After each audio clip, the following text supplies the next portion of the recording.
वक्रतुंड महाकाय सूर्यकोटी समप्रभ निर्विघ्नं कुरु मे देव सर्वकार्येषु सर्वदा सर्वमंगलमांगल्ये शिवे सर्वार्थ साधिके शरण्य त्र्यंबके गौरी नारायणी नमोस्तुते। जय जय रघुवीर समर्थ। पांडुरंग परमात्म्याच्या चरणी नतमस्तक होऊन श्री गणेशाला वंदन करून सर्व संतांच्या चरणी नतमस्तक होऊन श्री सद्गुरु चरणी शिरसाष्टांग नमस्कार घालून आजच्या या सेवेच्या 199व्या भागाला आपण सुरुवात करत आहोत। आतापर्यंत आपण 198 भाग श्रवण केलेले आहेत, विवरण घेतलेला आहे आणि आजचा जो भाग आहे तो भाग क्रमांक 199। आपण विवरण घेत आहोत दासबोध ह्या ग्रंथातील पहिल्या दशकातील पहिल्या समासावर। आणि पहिल्या समासावर विवरण घेत असताना आतापर्यंत आपण 198 भाग श्रवण केलेले आहेत। अर्थातच आपण एक विचार केला होता, एक नम्र प्रार्थना, एक नम्र निवेदन केलं होतं देवाकडे, समर्थांकडे, संतांकडे की आम्हाला जेवढं विवरण मिळेल तेवढं विवरण मिळावं, जास्तीत जास्त प्रमाणात आम्हाला विवरण मिळावं। आणि त्याप्रमाणे ह्या फक्त आणि फक्त पहिल्या समासावरच दासबोधातील पहिल्या दशकातील पहिल्या समासावर आपण आतापर्यंत 198 भाग पूर्ण केलेले आहेत अर्ध्या तासाचे। आणि सर्वच्या सर्व भाग आपण YouTubeला टाकलेले आहेत, पहिल्या भागापासून ते आतापर्यंत 198 भागापर्यंत। आणि आजचा जो भाग आहे तो 199। ओवी क्रमांक चालू आहे आपली 37वी ओवी।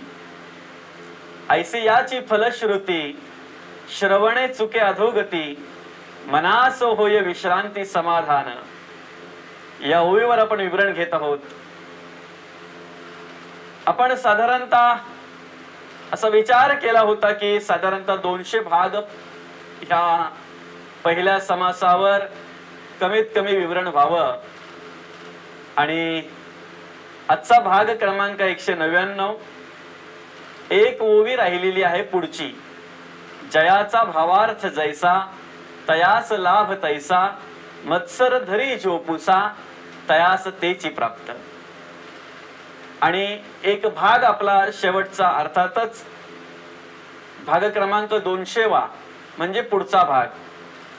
असा जवळजवळ आपण ह्या पहिल्या समासावर संतांच्या कृपेने, देवाच्या सामर्थ्याने आणि विशेष करून तुम्हा सर्व श्रोत्यांच्या आशीर्वादाने 200 भाग पूर्ण करायचे अशी प्रार्थना, अशी नम्र निवेदन देवाकडे केलं होतं।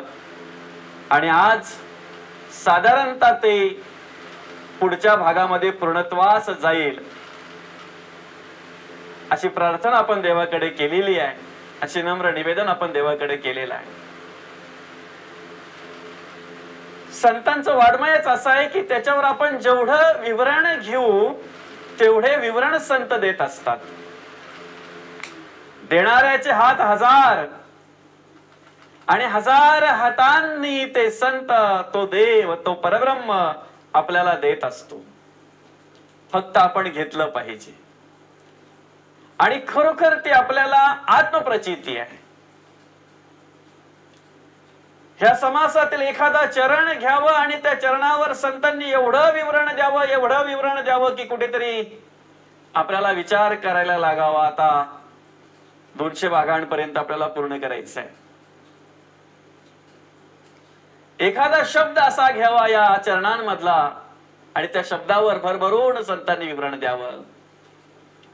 अशा प्रकारे या पहिल्या समासातील प्रत्येक चरण आणि त्या चरणातील बरेचसे असे शब्द, प्रत्येक ओवी, प्रत्येक चरण आणि प्रत्येक चरणातील अनेक प्रकारचे असे शब्द, त्या शब्दांवर, त्या चरणांवर, त्या ओव्यांवर आपण विवरण घेण्याचा प्रयत्न या ठिकाणी केलेला आहे. संतांच्या कृपेने तो झालेला आहे, प्राप्त झालेला आहे आणि संतांच्या कृपेने होत आहे.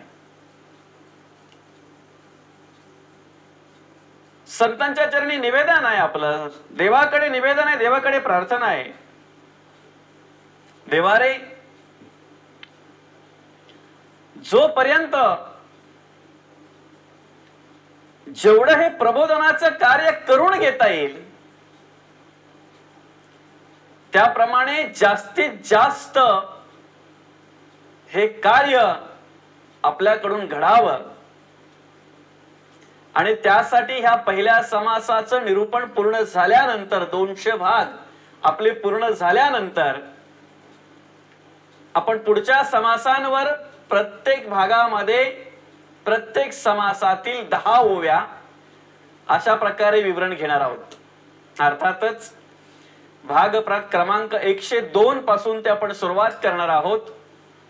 त्या भाग क्रमांक 201 मध्ये भाग क्रमांक 201 पासून आपण सुरुवात करणार आहोत आणि भाग क्रमांक 201 मध्ये आपण पहिल्या दशकातील दुसऱ्या समासापासून सुरुवात करणार आहोत.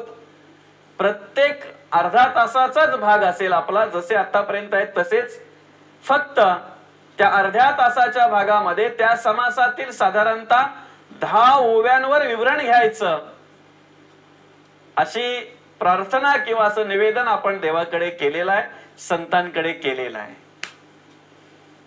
की साधारणतः त्या अर्ध्या तासामध्ये आपल्याला त्या समासातील 10 ओव्या विवरण मिळावं.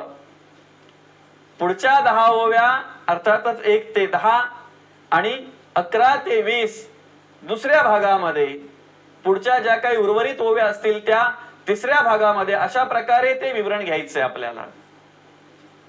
किंवा अगदीच काही समासांना 25 ओव्या आहेत, 23 ओव्या आहेत, 35 ओव्या आहेत, 38 ओव्या आहेत, 40 ओव्या आहेत. मग त्यामध्ये कशा प्रकारे करायचं, 7 ओव्या घ्यायच्या की 8 ओव्या घ्यायच्या, म्हणजे 3 पार्ट होतील त्या समासाचे.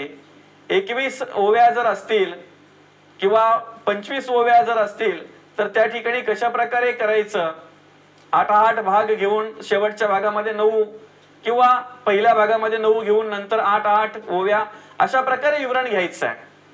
फक्त एवढंच की ज्या पद्धतीने आपण पहिल्या समासावर विवरण घेतलं, आपला एक उद्देश होता की ह्या पहिल्या समासाचं विवरण जर आपण श्रवण केलं, केवळ पहिल्या समासाचं विवरण जर श्रवण केलं तर संपूर्ण दासबोधाची ओळख व्हावी, हा उद्देश होता आपला. आणि जवळजवळ पहिल्या भागापासून ते आतापर्यंतच्या 198 भागापर्यंत जर आपण विचार केला तर दासबोधातले बरेचसे विषय ह्या भागांमध्ये आलेले आहेत. बरेचसे समास, बरेचसे दशक या भागांमध्ये आलेले आहेत. म्हणजे पहिल्या भागापासून ते 200 भागापर्यंत जर पूर्ण श्रवण केलं तर साधारणतः संपूर्ण दासबोध नाही पण दासबोधातलं काही निरूपण त्या ठिकाणी मिळाल्याशिवाय राहणार नाही. अशा प्रकारचं विवरण संतांच्या कृपेने, देवाच्या कृपेने त्या ठिकाणी ते विवरण घेण्याचा आपण प्रयत्न केलेला आहे. असो, आपण विवरण घेत आहोत. ऐसियाची फलश्रुती, श्रवणे चुके अधोगती, मनास होय विश्रांती समाधान. समर्थाने या ठिकाणी मांडलेलं आहे की श्रवण केल्यानंतर काय मिळतंय, काय प्राप्ती होते. ऐसियाची फलश्रुती, श्रवणे चुके अधोगती. काय फलश्रुती आहे? श्रवणाने अधोगती चुकणार आहे, श्रवणाने सद्गती मिळणार आहे, चांगली गती मिळणार आहे. आणि विशेष करून ज्या मनाला कधीही विश्रांती मिळत नाही, ज्या मनाला कधीही समाधान प्राप्त होत नाही, ज्या मनाला कधीही सुख प्राप्त होत नाही, जे मन कधीही स्थिर होत नाही त्या मनाकडे स्थिरता प्राप्त होऊन मनास होय विश्रांती आणि समाधान. आणि माणसाला माणसाच्या आयुष्यामध्ये हेच अभिप्रेत आहे. आयुष्यभर मनुष्य जी धावपळ करतो, जे काही प्रयत्न करतो, ते कशासाठी? मनाला समाधान वाटावं म्हणून, मनाला विश्रांती प्राप्त व्हावी म्हणून. कारण इंद्रिय मनाधीन आहेत. इंद्रिय चंचल का? तर इंद्रिय मनाधीन आहेत. मन जर चंचल असेल तर इंद्रिय चंचल. त्या ठिकाणी त्या गतीची आणि त्या मनाची जाणीव जगद्गुरु तुकाराम महाराजांनी करून दिलेली आहे. गती अधोगती मनाची हे युक्ती.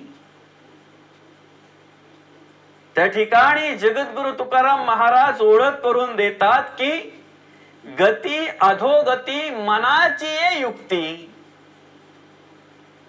म्हणजे मनाच्या हातात त्या सगळ्या गोष्टी आहेत, मनाकडे त्या सगळ्या गोष्टी आहेत, मनावर अवलंबून त्या सगळ्या गोष्टी आहेत. गती का अधोगती? पण ही युक्ती कोणाकडे आहे? मनाची ही युक्ती. म्हणून त्या ठिकाणी जगद्गुरु तुकाराम महाराज आपल्याला उपदेश करतात, मन लावा एकांती साधू संगे. जतन करा, जतन करा, धावते सैरा ओढाळते, मान अपमान मनाचे लक्षण, लावलिया ध्यान तेची करी. तुका म्हणे मन अंतरी भव सिंधू, मन करी बंधू 84चा. त्या मनाकडे सगळं आधारित आहे, त्या मनावर सगळं आधारित आहे. म्हणून त्या ठिकाणी गतीची ही ओळख संतांनी दिलेली आहे, जगद्गुरु तुकाराम महाराजांनी दिलेली आहे. आणि विशेष करून मनाची ही ओळख त्या ठिकाणी जगद्गुरु तुकाराम महाराजांनी करून दिलेली आहे. काय म्हणतात महाराज? गती असो वा अधोगती, पण ही मनाची युक्ती आहे. मग त्यासाठी काय करावं? मन लावा एकांती साधू संगे. कारण मनाला एकांत जर प्राप्त करून घ्यायचा असेल तर त्यासाठी संग साधूचाच पाहिजे, संतांचाच पाहिजे. त्याच ठिकाणी तो एकांत असतो, बाकी ठिकाणी चंचळ असतो. ज्या ठिकाणी मनाचं मनोरंजन आहे त्या ठिकाणी ते चंचळ आहे. ज्या ठिकाणी इंद्रियांना आवडेल अशा प्रकारची कर्म घडली जातात त्या ठिकाणी ते चंचळ आहे. आणि मग इंद्रिय ज्या पद्धतीने म्हणतात त्या पद्धतीने जर कर्म झाली, कार्य झालं, तर त्या कर्मामुळे माणसाला काय प्राप्त होतंय? सुख प्राप्त होत नाही, समाधान प्राप्त होत नाही. म्हणून भगवान श्रीकृष्णांनी अर्जुनाला ओळख करून दिलेली आहे, जाणीव करून दिलेली आहे. इंद्रिये जे जे म्हणती ते तेची जे पुरुष करीती, ते तरलेची न तरती विषय सिंधू. इंद्रिय जे जे करीती, इंद्रिय जे जे म्हणती ते तेची जे पुरुष करती, ते तरलेची न तरती विषय सिंधू. म्हणजे इंद्रिय ज्या पद्धतीने सांगतील त्याच पद्धतीने जर माणसाने वावरलं, राहिलं, आचरण केलं तर हा भवसिंधू तरू शकत नाही आपण. म्हणून जगद्गुरु तुकाराम महाराज त्या ठिकाणी ओळख करून देतात की मन लावा एकांती साधू संगे. एवढंच नाही तर जतन करा, जतन करा, धावते सैरा ओढाळते. ते मन कसं आहे? सैर वैर धावत असतंय. ते म्हणजे कीर्तनात बसून पण घरी गेलेलं असतंय ते काही वेळेला. फक्त वाटतंय आपल्याला की प्रवचन श्रवण करतंय, पण ते काही वेळेला चिंतन चपलेचं पण करत असतंय. आतमध्ये श्रवणाला बसलोय खरी, प्रवचन श्रवणाला, पण बाहेर नवीन चप्पल ठेवले. म्हणजे मनाकडे कोणत्या वेळी कोणता विचार येईल ते सांगू शकत नाही. म्हणून संत म्हणतात, मन वढाय वढाय विभ्या उभ्या पिकातील ढोर, किती हाकया हाकया फिर येत पिकावर. त्याच वढाय वढाय मनाची जगद्गुरु तुकाराम महाराजांनी या ठिकाणी ओळख करून दिलेली आहे की जतन करा, जतन करा. धावते सैरा ओढाळते. ते सैरवैर धावत असतंय. कोणत्या वेळेला मन कधी कुठे जाईल सांगू शकत नाही. त्या मनाची ओळख करून देत असताना संत म्हणतात की ते एका क्षणाला कोणत्या वेळेला कधी कुठेही जाऊ शकतंय. कारण त्याला प्रवासासाठी वाहनाची गरज लागत नाही. टोल फ्री आहे, त्याला टोल भरावा लागत नाही, तिकीट काढावं लागत नाही. फक्त अगोदर ते त्या ठिकाणी जाऊन आलेलं पाहिजे. आणि त्याच्या एवढा वेग दुसरा कशालाच नाही. म्हणजे ते मन विदर्भात जर बसलेलं असेल तर काही सेकंदात मुंबईतून जाऊन येतंय. त्याच्या पलीकडे एखाद्या ठराविक राज्यामध्ये असेल तो मनुष्य काही सेकंदात परराज्यातून जाऊन येतंय. ते परदेशातून सुद्धा जाऊन येते जर जाऊन आला असेल तर. म्हणजे एवढा वेग आहे त्याला. आणि त्या मनाविषयी त्या ठिकाणी जगद्गुरु तुकाराम महाराजांनी ओळख करून दिलेली आहे. मान आहे, अपमान आहे, हे मनाचे लक्षण आहे. लावलिया ध्यान तेची करी. ह्या सगळ्या भूमिका मनावर आधारित आहे. मान, अपमान. अतिशय उत्कृष्ट प्रकारे त्या ठिकाणी ते मार्गदर्शन जगद्गुरु तुकाराम महाराजांनी केलेलं आहे. तुका म्हणे मन उतरी भव सिंधू, मन करी बंधू 84चा. हा भवसिंधू पार करण्यासाठी ते मनच सहकार्य करतंय. 84 लक्ष योनी तोडण्यासाठी, त्यातून मुक्त होण्यासाठी हे मनच सहकार्य करतंय. आणि ह्या मनामुळेच 84चा बंधू झाला जातो. 84 लक्ष योनीमध्ये ह्या मनामुळेच फिरावं लागतंय, अडकावं लागतंय. त्या मनाची ओळख करून दिलेली आहे. महाराज म्हणतात, आधी मन घेई हाती तोची गणराज गणपती. मन इंद्रियांचा राजा सर्व भावे त्याची पूजा. मन जीवेंचा प्रधान मन माझे नारायण. म्हणून तुका म्हणे मन चंचळ हाती येऊ देना गुरुचे बळ. ते मन कसं आहे? चंचळ आहे, हाती येऊ देना गुरुचे बळ. मग त्या अशा चंचळ मनाकडे स्थिरता निर्माण करायची आहे. ही सर्वात मोठी प्रचिती आहे, फलश्रुती आहे परमार्थाची. सगळ्यात मोठी फलश्रुती आहे.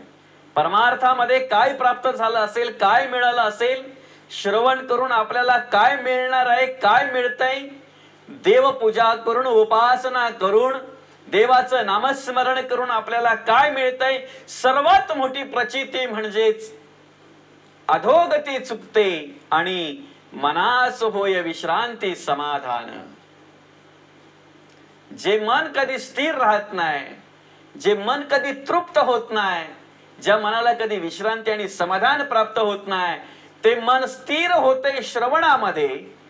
ते मन तृप्त होतंय श्रवणामध्ये आणि म्हणूनच त्या मनाला विश्रांती आणि समाधान प्राप्त होतंय श्रवणामध्ये. म्हणून समर्थांनी मांडलेलं आहे मनास होय विश्रांती समाधान. त्या मनाला शिकवण देत असताना समर्थ म्हणतात मना वासना दुष्ट कामा नये रे, मना सर्वथा पाप बुद्धी नको रे, मना सर्वथा नीती सोडू नको रे, मना अंतरी सार विचार राहो. अर्थातच जर पाहायला गेलं तर त्या मनाला शिकवण दिलेली आहे, त्या मनाला सांगितलेलं आहे जर सद्गती प्राप्त करून घ्यायची आहे, आपल्या आयुष्याचा आपल्याला उद्धार करून घ्यायचा आहे, आपल्या जीवनाचा आपल्याला उद्धार करून घ्यायचा आहे आणि शेवटच्या श्वासापर्यंत जर समाधानात राहायचं आहे, विश्रांती पावलं पाहिजे ते मन असं जर वाटत असेल तर मना वासना दुष्ट कामा नये रे, मना वासना दुष्ट वासना नको, नीतीने वाग बागा बाबा रे, अनिती पत्करू नको, अनितीने वागू नको, धर्माचरण पाहिजे त्या ठिकाणी, अधर्माची वाटचाल नको, धर्माचरण पाहिजे, दुष्ट वासना नको, परपीडा पापाय, परधन भयावहा आणि परश्री माता भगिनी याप्रमाणे त्या ठिकाणी राहता आलं पाहिजे. ही जाणीव आणि ही शिकवण मनाकडे श्रवणातून प्राप्त होत असते. म्हणून समर्थ म्हणतात मना सर्वता पाप बुद्धी नको रे. समर्थाने या दासबोधामध्ये मांडलेलं आहे बुद्धी देणे भगवंताचे, बुद्धिवीण माणूस काचे, राज्य सांडून फुकाचे भीक मागे. भगवंताने बुद्धी दिलेली आहे पण ती बुद्धी संघाप्रमाणे काम करत असते, संघाप्रमाणे कार्य करत असते. जैसा जैसा घडे संग तैसे गुहेराचे रंग. रंग बदलणारा सरडा असतोय बघा, त्या सरड्याप्रमाणे माणसाची बुद्धी बदलत असते, संघाप्रमाणे. जसा संघ झाला त्या पद्धतीने ती कार्य करत असते. मग ती सद्बुद्धी म्हणून जर कार्य करायचंय त्या ठिकाणी मती कशी पाहिजे? उत्तम मती, सद्बुद्धी ज्याला म्हणतात. मग सद्बुद्धी म्हणून जर कार्य करायचं आहे तर सत्संगाला पाहिजे, साधूचा संघ पाहिजे, संतांचा संघ पाहिजे. त्या पापबुद्धीने काय होतंय तर मनाकडे अस्थिरता निर्माण होते, असमाधान निर्माण होतंय आणि मन चंचल होतंय. त्या ठिकाणी विश्रांत नाही होते, शांत होत नाही. अशा चंचल मनाला जवळ घेऊन त्याला शिकवण द्यायचे, मार्गदर्शन करायचं आहे की बाबा रे, ज्याच्या गुणे तुझ्याकडे ती अस्थिरता निर्माण होते, असमाधान प्राप्त होतंय, तू शांत बसत नाही, तुझ्याकडे चंचलता निर्माण होते, ती पाप बुद्धी तुझ्याकडे नको आहे. मग त्याच्या पुढे समर्थ म्हणतात मना सर्वथा नीती सोडू नको रे. नीतीने वागलं पाहिजे, नीतीने आचरण पाहिजे. समर्थांनी या ठिकाणी या ओळीमध्ये मांडलेलं आहे मनास होय विश्रांती समाधान, श्रवणे चुके अधोगती. मनास होय विश्रांती समाधान. ती विश्रांती आणि ते समाधान कधी प्राप्त होईल? जर श्रवण झालं तर. आणि श्रवणातून काय परिवर्तन घडलं जातंय तर मनाकडे दुष्ट वासना राहत नाही, मनाकडे पापबुद्धी राहत नाही आणि मन नीती अवलंबत आहे, नीती सोडत नाही. म्हणून समर्थ म्हणतात, मना सर्वथा नीती सोडू नको रे. आणि मग अशा प्रकारे शेवटपर्यंत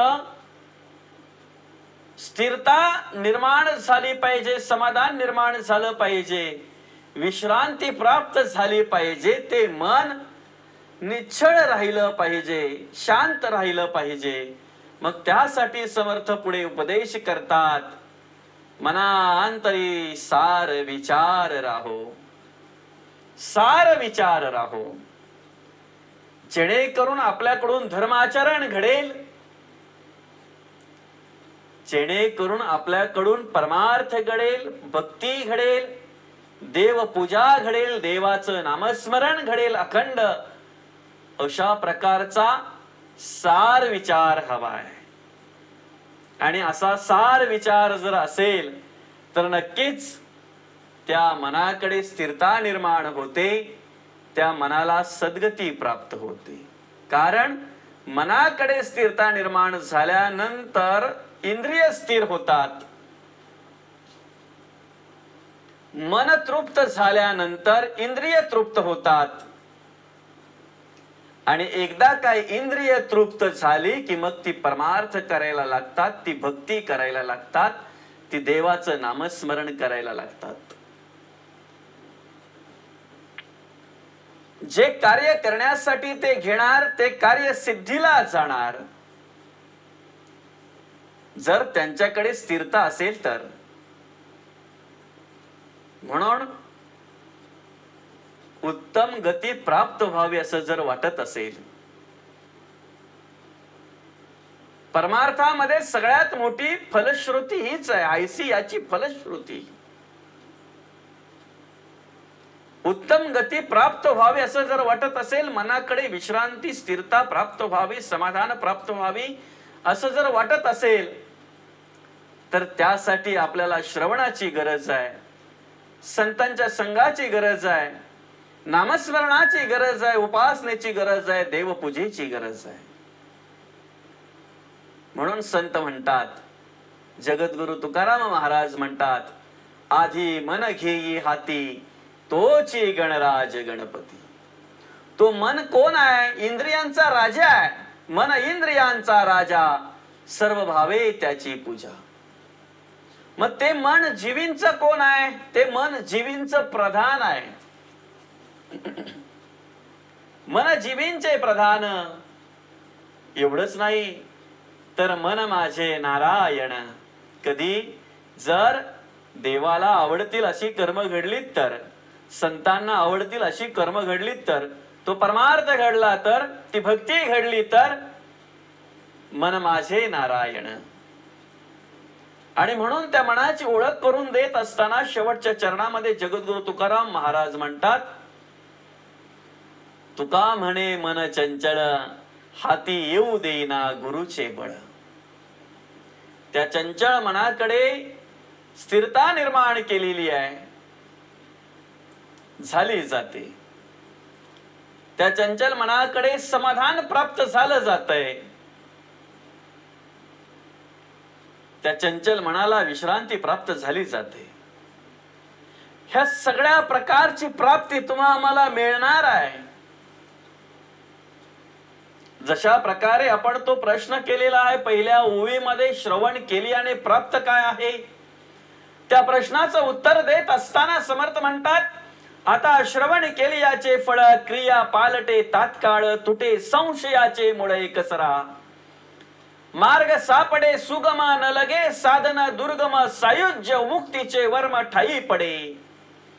नासे अज्ञान दुःख भ्रांती शीघ्रची येथे ज्ञान प्राप्ती. ऐसी आहे फलश्रुती ये ग्रंथी. योग यांचे परम भाग्य अंगी बाणे ते वैराग्य. चातुर्य कळे यथा योग्य विवेके सहित. काय श्रवण केल्याने प्राप्त काय आहे? भ्रांत अवगुणी अवलक्षणा तेची होती सुलक्षणा. धूर्त तार्किक विचक्षण समयो जाणती. एवढंच नाही तर श्रवण केल्याने काय मिळणार आहे? आळशितेची साक्षेपी होती, पापितेची प्रस्तावती, निंदकतेची वंदू लागती भक्ती मार्गासी. काय मिळणार आहे श्रवण करून? बद्धची होती मुमुक्ष, मूर्ख होती अतिदक्ष, अभक्तची पावती मोक्ष भक्ती मार्गे. एवढेच नाही तर श्रवण करून एवढं परिवर्तन घडणार आहे की नाना दोष ते नासती, पतिततेची पावन होती, प्राणी पावे उत्तम गती. श्रवण मात्रे नाना धोके देहबुद्धीचे, नाना किंत संदेहाचे, नाना उद्वेग संसाराचे नासती श्रवणे. श्रवण करून काय मिळणार आहे, काय प्राप्त होणार आहे? ऐसी याची फलश्रुती, श्रवणे चुके अधोगती. मनास होय विश्रांती समाधान. हे सगळं मिळणार आहे, हे सगळ्याची प्राप्ती होणार आहे. पण हे सगळं कशावर अवलंबून आहे? आपल्या भावार्थावर अवलंबून आहे. आणि त्याची ओळख, त्याची जाणीव समर्थांनी या पहिल्या समासातील शेवटच्या ओवीमध्ये करून दिलेली आहे. ती ओवी आपल्याला श्रवण करायची आहे, विवरण घ्यायचंय भाग क्रमांक 200 मध्ये. तत्पूर्वी झालेली सेवा समर्थांच्या चरणी, पांडुरंग परमात्म्याच्या चरणी अर्पण करून आजच्या या सेवेला या ठिकाणी पूर्णविराम देऊया. रामकृष्ण हरी, रामकृष्ण हरी, रामकृष्ण हरी.